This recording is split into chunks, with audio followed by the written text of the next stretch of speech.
Selamat sore Mas Febri dan Pak Alex. Pak, ini mungkin untuk menanggapi situasi terbaru saat ini Pak, ini kan kemarin baru saja revisi Undang-Undang KPK disahkan oleh DPR secara resmi dengan poin-poin yang sebenarnya seperti yang diingini DPR juga gitu. Nah ini mungkin seperti apa kemudian KPK selama jeda waktu sebelum undang-undangnya diundangkan nanti akan seperti apa? Kemudian kelanjutan perkara-perkara saat ini juga apakah nanti akan ada percepatan atau bagaimana? Kemudian kan juga disebutkan ada tim transisi yang nanti bergerak. Nah ini seperti apa nantinya KPK gitu? Apakah benar-benar di saat menunggu jeda waktu ini KPK tidak akan lagi bisa berbuat banyak gitu sehingga akhirnya para koruptor juga bisa buat ancang-ancang sendiri gitu buat bersiap untuk transaksi-transaksi selanjutnya. Terima kasih Pak. Ya. Oke, menanggapi revisi Undang-Undang KPK sambil menunggu apa undang-undang tersebut ditandatangani oleh Presiden, kan nanti kan keberlakuannya itu kan setelah ditandatangani dan diundangkan dan dalam lembar berita negara. Nah, memang ya kami menghormati apapun putusan dari DPR maupun nanti kalau sudah ditangani dari pemerintah terkait dengan revisi undang-undang ya, apapun hasilnya kami nanti akan menyesuaikan ya, meskipun apakah itu yang menjadi pertanyaan masyarakat, apakah itu akan memperkuat KPK atau tidak. Nah, nanti kita lihat. Yang jelas pasti ada perubahan dalam proses bisnis di KPK. Seperti kalau kita lihat misalnya di pasal 21 kan di sana tidak disebutkan pimpinan KPK itu sebagai penyidik maupun penuntut umum, dan juga penanggung jawab tertinggi di KPK bukan pimpinan. Nah, organ KPK sekarang ditambah ya, kalau kita lihat itu yang pertama disebutkan pada urutan kan Dewan Pengawas, pimpinan KPK dan pegawai KPK, ada 3. Nah, yang jelas kalau penghilangan peran pimpinan sebagai penyidik dan penuntut umum ya, memang nggak ada kan itu di pasal 21 kan nggak ada. Apakah itu juga menghilangkan peran pimpinan sebagai penyidik dan penuntut umum? Artinya nanti ya seperti perintah, surat perintah penahanan, terus surat perintah penyidikan, itu bukan pimpinan yang tanda tangan. Apalagi kan untuk penyadapan, penggeledahan dan penyitaan kan harus seizin Dewan Pengawas. Artinya apa?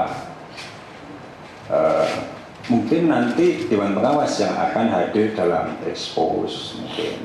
Karena apa? Di dalam penjelasan pasal terkait dengan izin penyadapan kan disebutkan bahwa Dewan Pengawas itu akan memberikan izin terkait penyadapan setelah dilakukan gelar perkara. Jadi Dewan Pengawas akan meminta dilakukan gelar perkara sebelum memberikan izin terkait penyadapan, penggeledahan dan penyitaan. Nah, penggeledahan dan penyitaan itu kan rangkaian dari diterbitkannya sprindik dan ditetapkan tersangka. Nah, artinya apa? Ya, kalau Dewan Pengawas tidak mengizinkan dilakukan penggeledahan atau penyitaan, ya otomatis kan sprindik nggak keluar.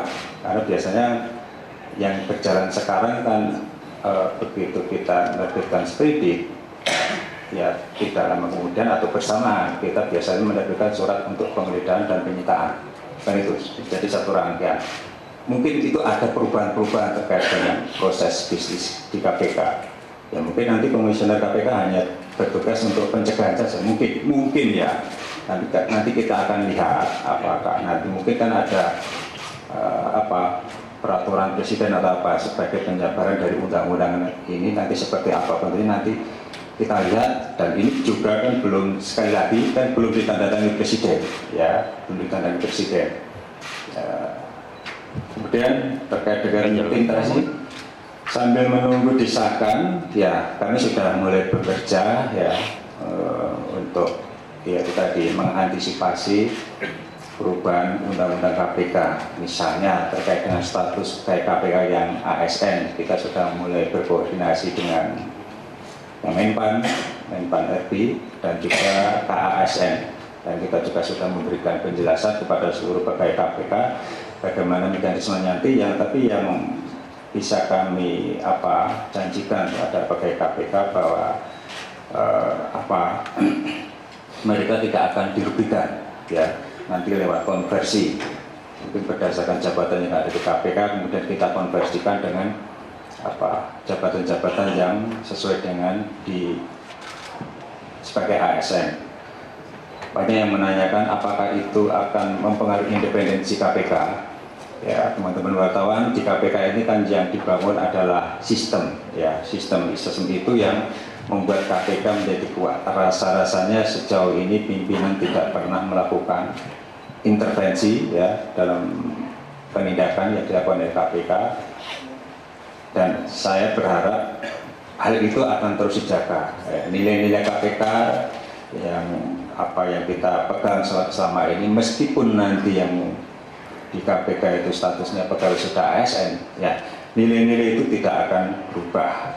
Ya, kita ingin memberikan contoh juga buat kementerian atau lembaga pemerintah yang lain, dan itu. Mungkin itu ya terkait dengan tim transisi di KPK dan apa yang nanti akan kita lakukan. Silakan, silakan.